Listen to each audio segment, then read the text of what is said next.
news leader. We have a very special Wise Guy segment for you. We are starting your morning off with a bang. Yep, hopefully that got your attention. Woke you up a little bit if you haven't had your coffee yet. Our Wise Guys, Jesse and Matt's with us, and we have some special guests also, Tim and Mark joining us.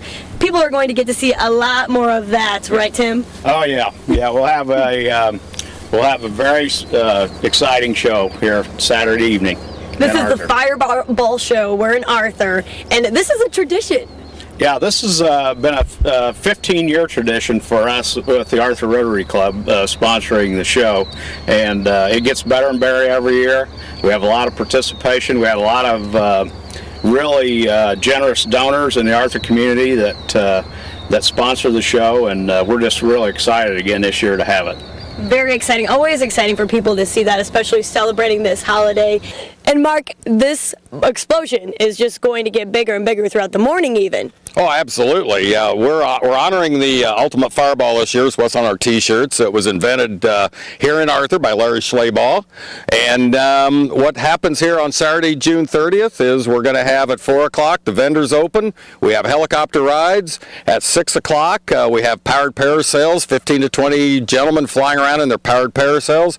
At 7 o'clock, the Frasca Air Museum is giving a flyover with a Japanese fighter and an American fighter. And at between 8 and 8:30, 6 skydivers come in. They land on the football field right over there, with the last one carrying the American flag. And then at 9:30, we'll have a gigantic fireworks display with 12-inch shells, 10-inch shells, 8-inch shells, wow, and thousands more. Oh, that sounds like a blast. No pun intended. Okay, maybe that was intended. And to make this all possible, of course, we have to bring in our Wise Guys to talk about this. Jesse and Matt, how does this happen? Because we all see this and it looks great, but there's some science behind it, obviously. There is some science. And so when you watch the shells get blasted into the air, there's all kinds of kinematics and projectile motion from physics. The stuff that all makes it go, of course, is chemistry.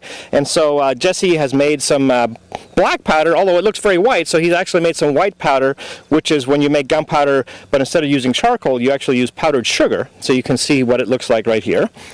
Right here. All okay. Right. And so he's going to set that off, right, Jesse? Do you want to explain actually what's in there? So black powder is made up. Now we made this with sugar, but it's basically carbon, sulfur, and saltpeter or potassium nitrate. The fuel is actually the carbon and the sulfur. The sulfur is in there just to lower the temperature a little bit. But the carbon and the potassium nitrate are the main ingredients. The potassium nitrate is an oxidizer, and like most things that we see that burn, it's just a rapid oxidation. So this is also a rapid oxidation of the carbon. It gives us a lot of energy. It basically goes to carbon dioxide, nitrogen dioxide, so there's a lot of gas. So you're not going to see very much left, but there's a lot of gas, and if you contain that, then you get that explosion. So this is not going to be contained. You're just going to see a lot of fire. But it's kind of interesting that the sugar actually burns a little bit hotter than the just using carbon does. And you know what I was going to say, Jesse and Matt? Yes. You know, this is awesome, but we're going to go to a quick commercial, and we're going to be right back, pick up right where we left off, and let you know how this is all made possible with our Wise Guys. We'll see you after the break.